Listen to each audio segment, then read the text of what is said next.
A rate cut coming in June? No.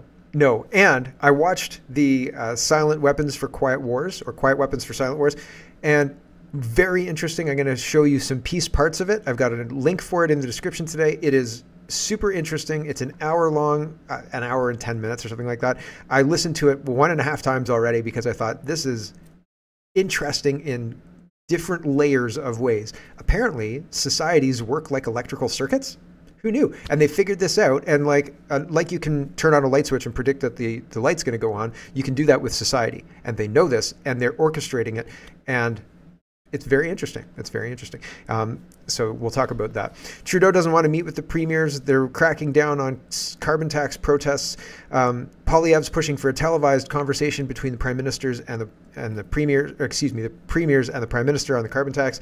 And yeah, there's lots to get to. Let's get to it first.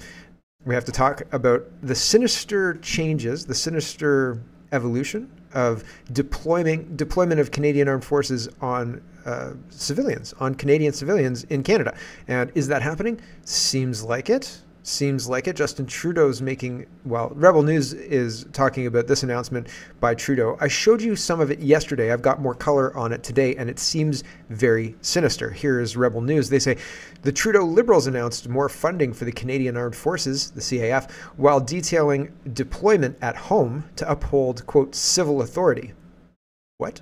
And this is the clip I showed you yesterday with Trudeau being asked specifically and pointedly about that, and then passing off to Bill Blair, who didn't really answer that. Well, I'll play it again just to remind us. Here we go. To project future threats.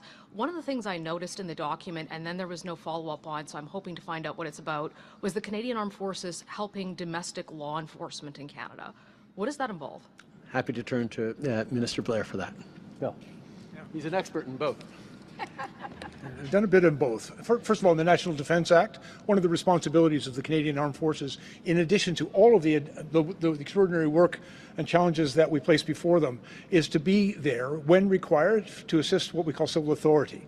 And so that legislation, we need to have that capacity.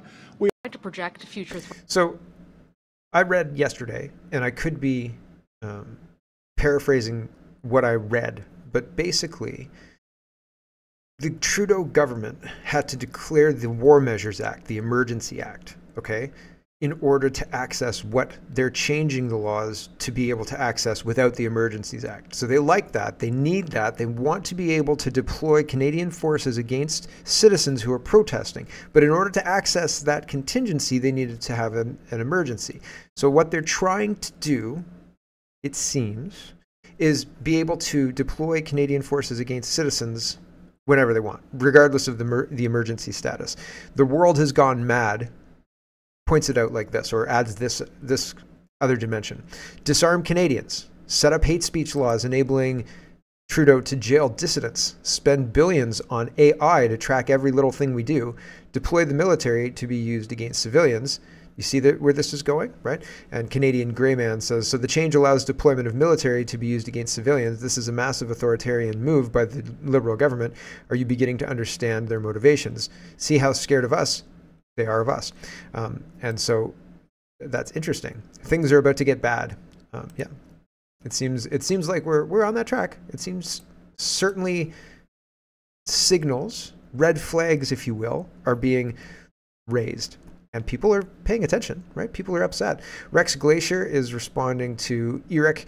Eric says, we're boosting defense spending against Canadian citizens? To keep Canada and our allies safe. It's for your safety, comrade. Just stay home. Stay safe.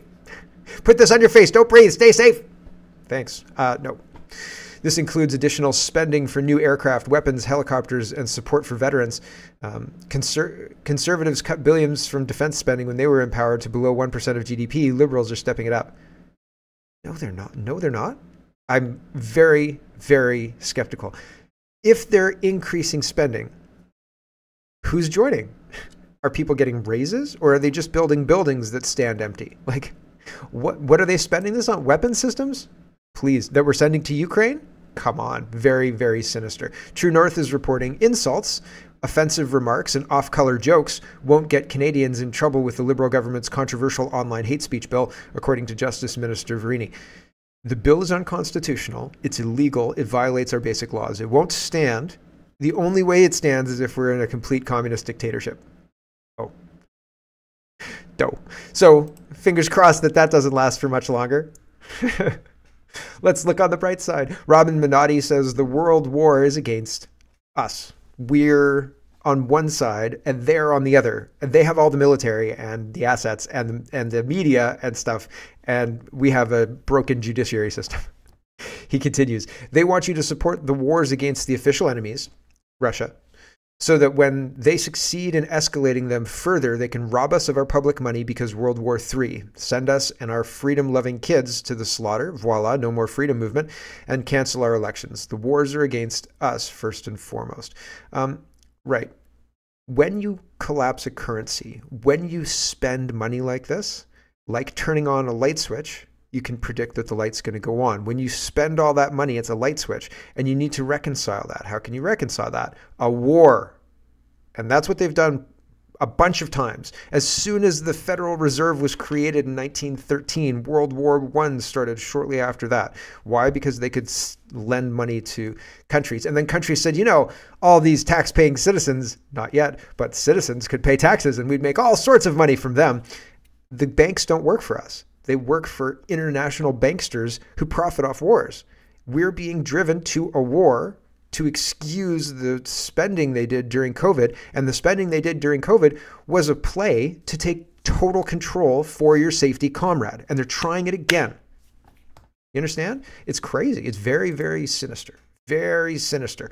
China's blowing up. I'm sure Trudeau's upset about this, but they're spinning it. And nobody seems really mad. But we should be really mad. As a country, we should be really upset that this has happened and really upset that we have no way to remove somebody who's clearly working against Canada from the Prime Minister's position. No way. There's no mechanism. Jagmeet Singh says he's a good guy. I trust him. Can't do a damn thing about it, right? The NDP clearly aren't going to break ranks and mass resign, cross the floor, have a vote, right? The backbenchers could trigger it by mass moving over to Poilievre and declaring a no confidence vote, and that would trigger an election right away, right? They could do it, but they don't, right? They don't. So what's happening, right? They're complicit. Zachary, let's talk about China and what's going on with that. Zachary says, we have proof China rigged our elections to favor the Trudeau Liberals. So why aren't those Trudeau Liberals holding their leader accountable? Why aren't they removing him because he's a Chinese stooge, right? I say again, the only reason I lost the 2019 election is because Lloyd is Chinese.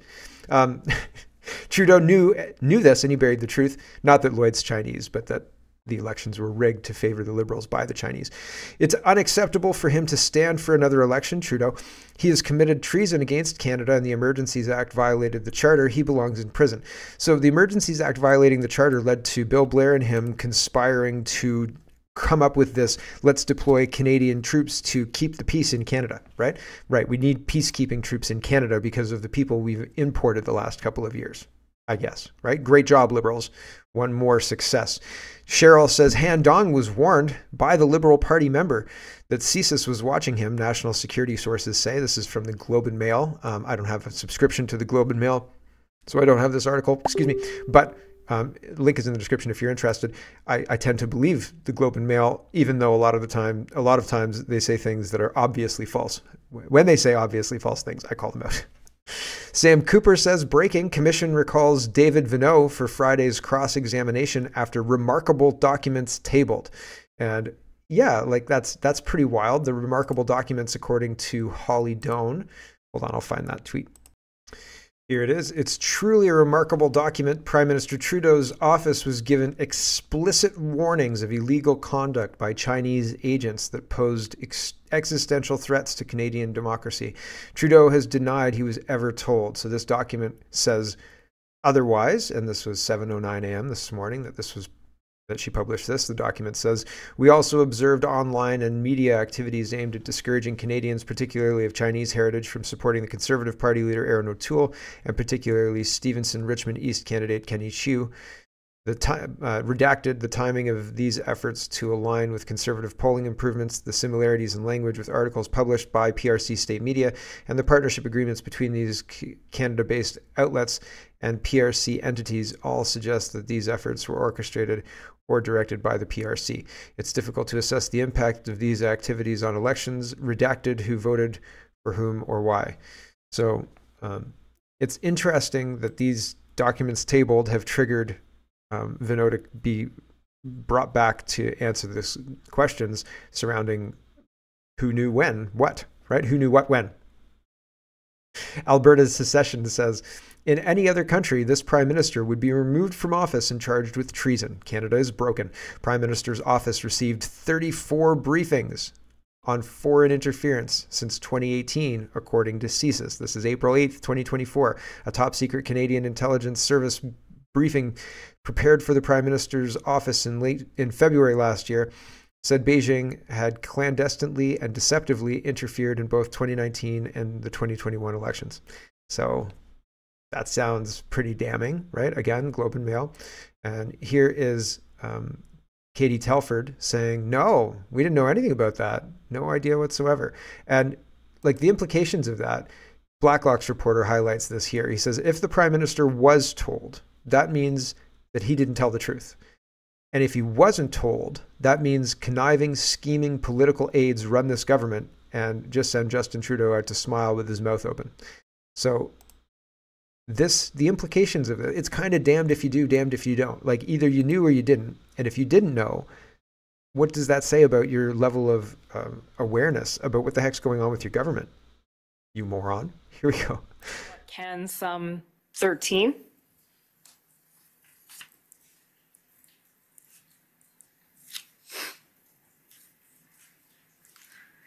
Scroll down a little bit, please, till we get to past the page of very important caveats. So here we have, this one is titled essentially PRC expressed partisan preferences in the 2019 and 2021 elections. If we see it at paragraph 3 there, it talks about in 2019, certain PRC officials expressing political preferences and describes them as party agnostic and opportunistic at a riding level. If we go down to paragraph 4, it says in 2021, there was reporting that some individual PRC officials in Canada made comments expressing a preference for a Liberal Party minority government. So again, my question to you is this something of which you were aware during the 2021 election? We were not. And I would just go further to say it was surprising to us when we were learning this much, much later, that this intelligence existed, given the state of relations between the two countries at the time. Going into both of those writ periods, and Patrick, of course, was dealing the closest with it, but we were all actively working on trying to get the two Michaels home to Canada. We were rallying countries around the world to show up alongside Canada in courthouses in China to in support of the two Michaels who had been arbitrarily detained. So that's revisionist. Canada paid out for one of the Michaels, Spavor, I think, because of the spying, right? Because they admitted that they were spying. Am I taking crazy pills? Hold on a second. Must have forgot my crazy pills this morning. Here's Global News from December 26th, the day after Christmas. Okay? Christmas time is a time like a Friday night news dump. They dump news stories that they kind of want buried. But I do a show Christmas Day, I do a show Boxing Day, and the 27th too. And I couldn't tell you what was on the 27th, but this was updated on the 27th. And Global News is reporting Canada ready to pay two Michaels settlement for China prison time. But yeah, the Canadian government is willing to sign off on multi-million-dollar settlement packages for Canadians Michael Spavor and Michael Korvig to compensate them for the near 3 years they were incarcerated in a Chinese prison. So Michael Korvig, I think, was a witting spy. He knew what he was doing, and he got Spavor involved, and then they both ended up in a Chinese prison. And I think Spavor initiated the proceedings, and I guess they both got a package. But what? Katie Telford, do you not read the news? Oh, I create the news. I buy the news. So no, I don't read when things like that happen, says Katie. Jeepers creepers. So yeah, Katie Telford is just completely unaware of what's going on in her government, I suppose. Not very competent. It's very concerning. Very, very concerning indeed. Here's Holly Doan again. Prime Minister Trudeau's office in 2019 was told MP Han Dong was under security surveillance, but kept him in the Liberal caucus, records show. So that's, I mean, probably not good, right? I wonder who told him to do that. Rex Glazier says, is responding to Holly Doan. Cabinet had to follow due process before firing suspected Chinese spies working at the National Microbiology Lab. It would have been very racist if they had not followed due process and fired those spies early. I mean, right? Like this woke stuff is really harming common sense behavior, I think. It's not a positive. It's not a net positive. Apparently, the scientists were under surveillance in August 2018, but remained on the job until July 2019.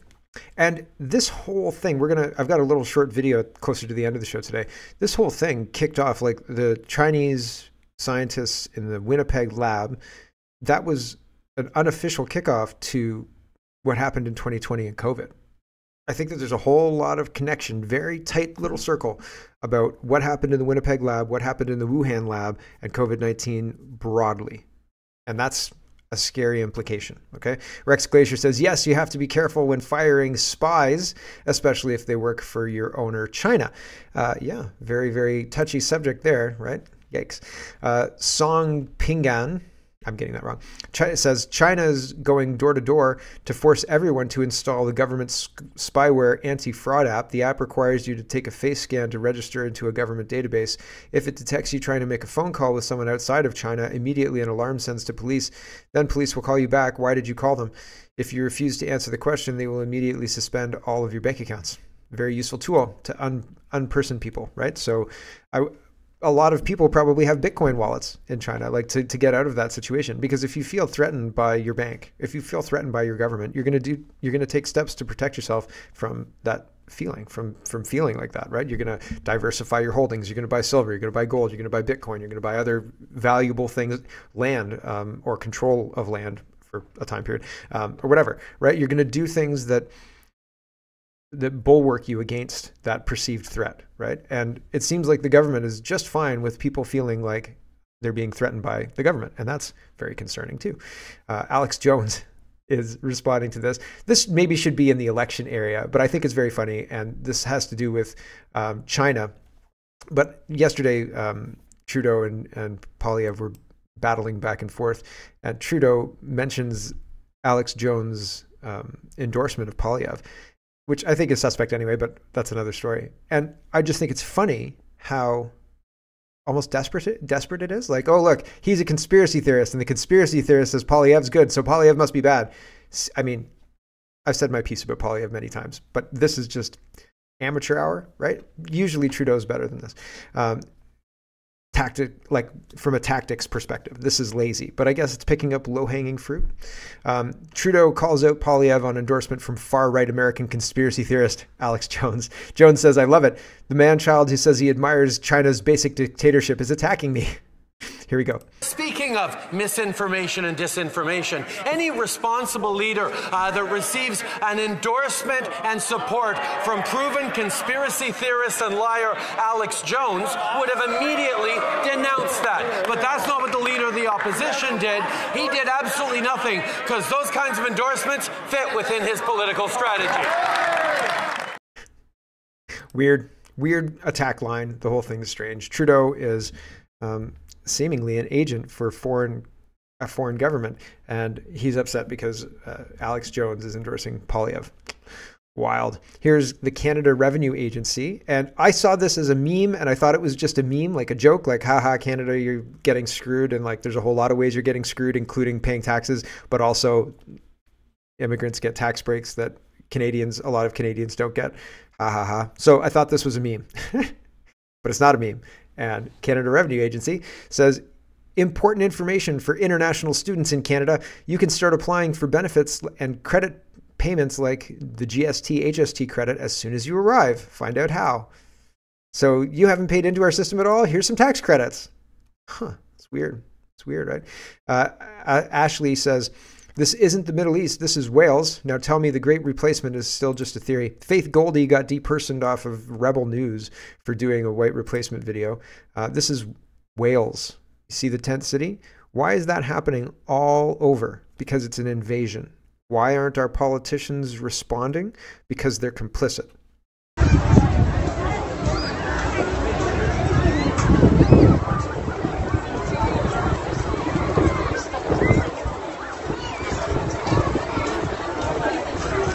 Here we are in Calcutta. Barry Bay dust. I don't think he's in Calcutta. So we'll leave it there. I don't think, like if you went to Scotland and you went to the Cliffs of Moher and then you heard an Islamic call to prayer, I mean, that might make it a different kind of place, right? Like it's a little bit different then, right? It's not what it used to be. And so why are our politicians allowed to continue to operate against the countries that they're supposed to be ruling on behalf of the citizens, governing on behalf of the citizens? Let's talk about money. And here's the section that we're going to talk about: silent weapons for quiet wars. It's very, very on topic. It is absolutely in play, if you ask me. So it's really, really interesting. We're going to just listen to a part in the middle, but all of it is like this middle part that I'm going to show you. But first, we have to start at the beginning. And Global News is reporting, forecasters expect the Bank of Canada to begin lowering its key rate in June as the economy continues to slow and inflation trends lower. Last week, I was reporting that they were reporting we weren't going to have a drop in rates until like 2025, or rates weren't going to return to the normal or the expected normal until 2025 or something like that. And I think it's interesting because this is all part and parcel of jerking people around in order to see what we're going to do, to map out that if you turn this light switch on, that light goes on in a society. So they're shocking housing in order to see what we do, and then they'll have a map of what we do. And then when they do things like that again, they'll know what we're going to do, so they can do it predictably. Or maybe it's been done before and we're just having it done to us again because they want us to do whatever it is that we did last time they turned on this particular light switch. You see what I'm saying? They keep jerking us around with this. It's bullshit. Don't expect a rate cut. I wouldn't expect a rate cut. The 3-month bonds are at the same price. They're not, I don't think they're going to cut the rate. Although, to be fair, 3 months out is June, right? So maybe they're going to cut it in June, but I would be very, very skeptical. Here's Pierre Poilievre talking about how different Canada is under Justin Trudeau. He's ignoring the broader picture. He's ignoring what's happening everywhere else too. Like all of this is happening everywhere else as well. I've heard people in Texas talking about the price of food and different price of different services and things like that. So it's a broader problem. Yes, it's being caused by the carbon tax and bad policy in Canada. I don't disagree there, but I think that there's a broader issue at play here. Here we go. Here's Poilievre. Mr. Speaker, imagine if in fact you were in a coma for the last 8 years. You would have gone to sleep in a country in 2015 where inflation and interest rates were rock bottom, taxes were following it faster than any time in Canadian history. The budget was balanced. Crime had just fallen 25% so that small town folks could leave their doors unlocked. Our borders were secured. Our immigration system was uncontroversial.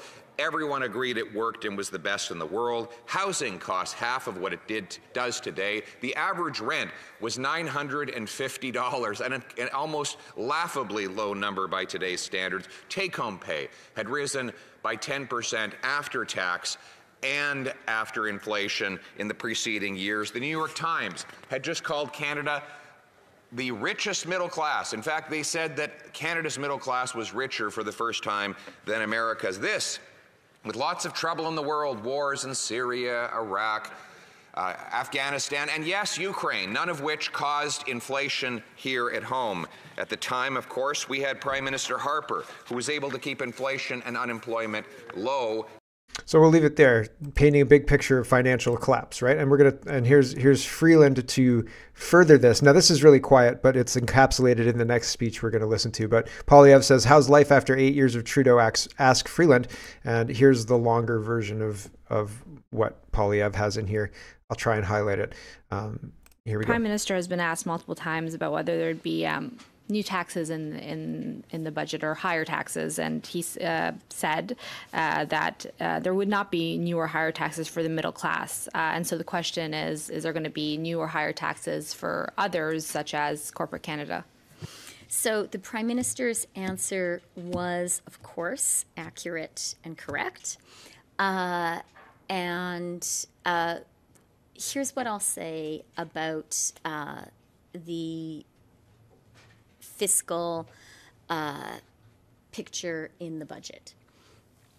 We recognize that there is an urgent need today to invest in Canada and Canadians. And we recognize in particular that we're at really a pivotal moment for young Canadians, for millennials, for Generation Z. That these, right now, for too many young Canadians, the promise of Canada, the kind of Canada that older Canadians came of age in, it doesn't feel like it's working. People can have a good job, they can be working hard, but they are just not sure that's going to lead to a safe and prosperous and secure life, including being able to buy your own home. The Liberals' policy created this situation. In 2016, the system that she's talking about worked a treat. It worked absolutely just fine. These people came in, destroyed it, and now they're saying, you know, that system that we used to work under doesn't work. Their policies don't work. That's the issue. And Poilievre was doing a good job at explaining the previous policies that worked. So she wants to tax the rich to make houses cheaper for the poor. That's communism and not something I'm interested in. If you work hard, you can get ahead. If you don't do a damn thing, then you don't get ahead. And that's going to be a real tough life. Like, that's going to be a real hard way to go. Globe Politics says, Freeland doesn't rule out new taxes on wealthy or corporate Canada in upcoming budget. Yep. So she wants to absolutely tax people. So here's that part that I was telling you about. This is Silent Weapons for Quiet Wars, and it's talking about how here the way electricity works is similar to the way society works. And he's explaining how they map this out. So this is 32 minutes. And I think it's this kind of stuff. Some people put on like Radiohead and do dishes, or like, you know, some orchestra or something like that. I used to listen to classical music, but I didn't get into it the way I'll get into a lecture like this. Like, I would listen to a lecture like this at 2 times speed over and over and over again and get different things out of it every time. Similar to, I would imagine, somebody who likes music getting different things out of, you know, that different movement or whatever. This kind of stuff blows my mind and really makes me think that there's a door being opened, just a little crack into the real world of what's actually going on, right? And so maybe that's what is so compelling to me. Here is this part.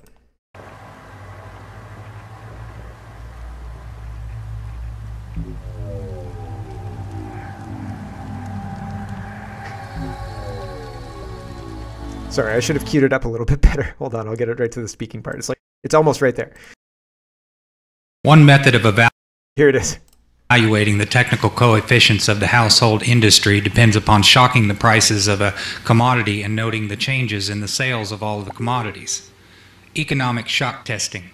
In recent times, the application of operations research to the study of public economy has been obvious for anyone who understands the principles of shock testing. In shock testing of an aircraft airframe, the recoil impulse of firing a gun mounted on that aircraft airframe causes shock waves in that structure, which tell aviation engineers the conditions under which some parts of the airplane or the whole airplane or its wings will start to vibrate or flutter like a guitar string, a flute reed, or a tuning fork and disintegrate or fall apart in flight. Economic engineers achieve the same result in studying the behavior of the economy and the consumer publicly by carefully selecting a staple commodity such as beef, coffee, gasoline, or sugar, and then causing a sudden change or shock in its price or availability, thus kicking everybody's budget and buying habits out of shape. They then observe the shock waves which result by monitoring the changes in advertising, prices, and sales of that and other commodities. The objective of such studies is to acquire the know-how to set the public economy into a predictable state of motion or change, even a controlled self-destructive state of motion which will convince the public that certain expert people should take control of the money system and reestablish security rather than liberty and justice for all. When the subject citizens are rendered unable to control their financial affairs, they of course become totally enslaved and a source of cheap labor. Not only the prices of commodities, but also the availability of labor can be used as the means of shock testing. Labor strikes deliver excellent tests. Shock to an economy, especially in the critical service areas of trucking and transportation, communication, public utilities, energy, water, garbage collection, etc. By shock testing, it is found that there is a direct relationship between the availability of money flowing in an economy and the real psychological outlook and response of masses of people dependent upon that availability. For example, there is a measurable quantitative relationship between the price of gasoline and the probability that a person would experience a headache, feel a need to watch a violent movie, smoke a cigarette, or go to a tavern for a mug of beer.